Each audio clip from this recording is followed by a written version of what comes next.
자, 다음 주제도 글쎄요, 어떤 맥락과 관련이 있을까요? 최근에 정부가 이제 어떤 강한 주장과 입장을 보이는 지점들이 있는데 이것도 그 중에 하나군요. 새로 나왔습니다, 이거는요. 정부, 노조의 재정 운영 국민이 알 수 있게 해야 한다. 자, 국민이 알 수 있게 해야 한다는 얘기를 끄니까 당연한 것 같기도 한데 그동안은 공개가 잘 안 됐다는 거죠. 근데 이거 공개하라는 거예요, 지금요. 어떻게 돈 쓰는지 누구도 못 본다. 그러니까 여기 보면 민주노총 등등 큰 전 노조 단체들이잖아요. 대부분 깜깜이 회계다. 잘 모른다, 지금. 반면에 외국 보면은 노조 회계 이런 거 보고 의무적으로 하는 것도 많다. 근데 우리는 적용이 안 되고 있다. 이런 겁니다. 사실은 엄브렐라 로드라 그러죠. 굉장히 규모가 큰 총노조 이렇게 불리는데 쓰는 예산이 굉장히 많은 걸로 추정이 되죠. 지금 단순히 몇백억 이상 천억 단위로 가는 거 아니냐 이런 얘기가 나오는데 잘 모른다는 거예요. 액수도 모르고 어떻게 쓰는지도 모르고 이런 지적을 좀 받고 있습니다. 자, 그럼요. 이와 관련해서 어제 고위 당정청에서 이 얘기가 좀 나왔다 그래요. 그리고 브리핑이 있었습니다. 들어보시죠. 총리께서도 그간 그러니까 노조 활동에 대해서 햇빛을 제대로 비춰서 햇빛의 조명 국민들이 알 수 있게 해야 된다고 말씀을 하시면서 그간 노조의 재정 운영에 있어서의 투명성 등 국민들이 알아야 될 부분에 대해서는 정부도 과단성 있게 적극적으로 요구할 거다라는 얘기를 했습니다. 최경철 편집위원, 이 얘기가 지금 왜 나왔을까요? 어떤 맥락이라고 보세요? 최근에 전투적 노사관계를 표방하고 나왔던 화물연대 파업 이런 것들을 보면서 노조도 어느 정도 개혁돼야 될 대상이 아니겠느냐. 정부가 이 방침을 세운 것 같고 그러니까 그 칼날의 끝은 민주노총을 겨냥하고 있는 것 같습니다.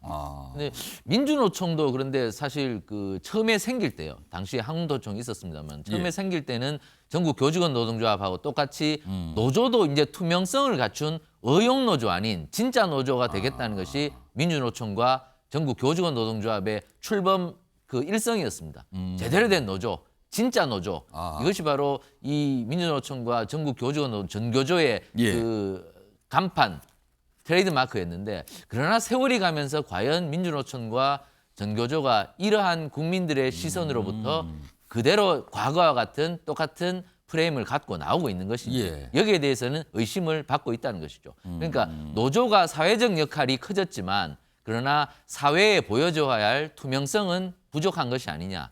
그런 부분에서 정부도 이 부분은 그렇다면 세금 문제도 있고 하니 지원금 하는 노조에 대한 지원 이런 것도 보조금이나 세금 문제도 있고 하니 너희들도 이제는 국민들에게 투명성을 갖고 접근해야 될 시점이 오지 않았느냐. 이러한 정부의 시그널인 것 같은데 민주노총이나 전교조도 이런 부분에 대해서는 투명하게 대응하면 된다고 생각합니다. 이게 그 사람들도 노조 회계 불투명하게 운영하지는 않았을 터이니 이제는 공개하고 사회와 함께 공유하는 그러한 행보를 보인다면 노조 활동도 좀 더 국민들에게 신뢰를 받지 않을까. 지금 우리나라 노조 조직률이 OECD 평균 국가에 비해서는 좀 낮거든요. 그것은 노조에 대한 불신이 많습니다. 그렇기 때문에 노동운동도 더 활성화될 수 있는 계기가 된다. 정부의 이러한 조치와 발맞춘다면 저는 거대 노총이 이번에 좀 투명성을 가지는 그런 기회가 됐으면 좋겠습니다. 박정우 의원님, 이런 거대 민주노총 등등 예로 돼 있는데 글쎄요, 이런 정부의 목소리에 대해서 반발을 할까? 이거 어떻게 보십니까? 이거 어떤 정부가 어떤 의도를 갖고 있다고 보십니까? 정부가 이번에 노동조합에 대한 회계를 들여다보겠다는 건 일종의 노조 탄압입니다. 지금 마치 이런 발표는 노조가 불투명하게 운영되고 있다 이런 거를 얘기하는 것 같아서 기본 전제는 그렇게 갖고 있는 거 아니냐라는 그런데 그렇지 않습니다. 이게 노동조합법 및 노동관계조정법에 나온 것이 보면 예산에 대해서 예산 결산에 대해서 이미 심의를 총회에서 하게 돼 있고요.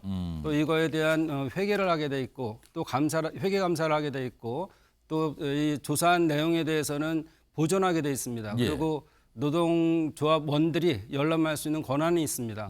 그리고 또 정기적으로 이런 상황에 대해서 정부에 보고를 하는 게 있거든요, 현재도. 그리고 6개월에 한 번씩 회계 감사원을 통해서 회계 감사를 하게 돼 있고 그래서 지금도 굉장히 할 만큼 하고 있는데 마치 이게 잘못 운영되는 것처럼 얘기하고 또 미국이나 영국 제도를 들면서 이렇게 얘기하는데 이 노동조합법이라는 것은 그 나라에 맞는 현실이 있습니다. 그래서 그 나라에 맞게 좀 운영되고 있는 것이다.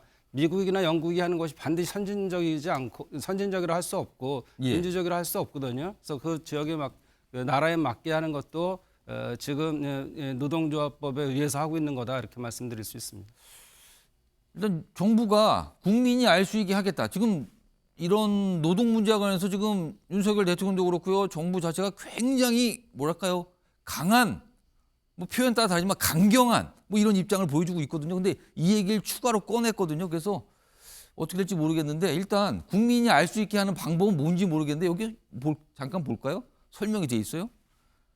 정부는 합법적으로 노조 재정 운영을 확인할 수 있는 방법을 논의 중인 것으로 알려졌다. 그러니까 아직 방법이 정해진 건 아니네요. 방법을 못 찾을 수도 있고요.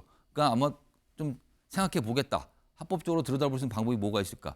이게 혹시 또 입법사항이 아닐까 싶기도 하네요. 그럼 또 이게 국회로 가잖아요. 그러면 또 만만치 않은 또 쟁점이 될 수도 있겠네요. 박재홍 의원님? 예. 행정관청에 그 의무보고가 명시돼 있습니다. 예. 지금도 행정관청에 그 의무보고를 할 수가 있고요. 예. 의도적으로 이것이 민노총에 대해서 대부분 깜깜이 여기다 이거는 맞지 않는 논의고 일종의 아까 말씀드린 것처럼 노조 탄압으로 비춰질 수 있기 때문에 뭐 가뜩이나 화물연대에 대한 뭐 강경한 입장을 보여서 실제적으로 현장에 가보면 본인들이 한 뭐 400만 원 번다고 하지만 그것이 근무 노동 시간이 14시간, 18시간이에요. 그래서 그 정도 버는 건데 단위 시간당으로는 다른 문제다 이렇게 주장하고 있어요. 그러니까 그런 걸 보더라도 너무 노조에 대해서 강하게 하는 것이 꼭 옳은 방향이냐 이렇게 볼 수 있습니다. 지금도 얼마든지 들여다볼 수 있거든요. 알겠습니다. 글쎄요, 정부가 어제 아무튼 고위 당정 회의를 통해서 이런 의지를 나타내서 이게 어떻게 전개될지 모르겠습니다. 오늘 국회에서도 아마 반응이 있을 거예요. 어제는 휴일이 갖고 뭐 제대로 반응이 나오진 않았어요. 오늘 각 당이 지도부 회의도 하니까 얘기가 좀 있겠죠. 기다려 보겠습니다.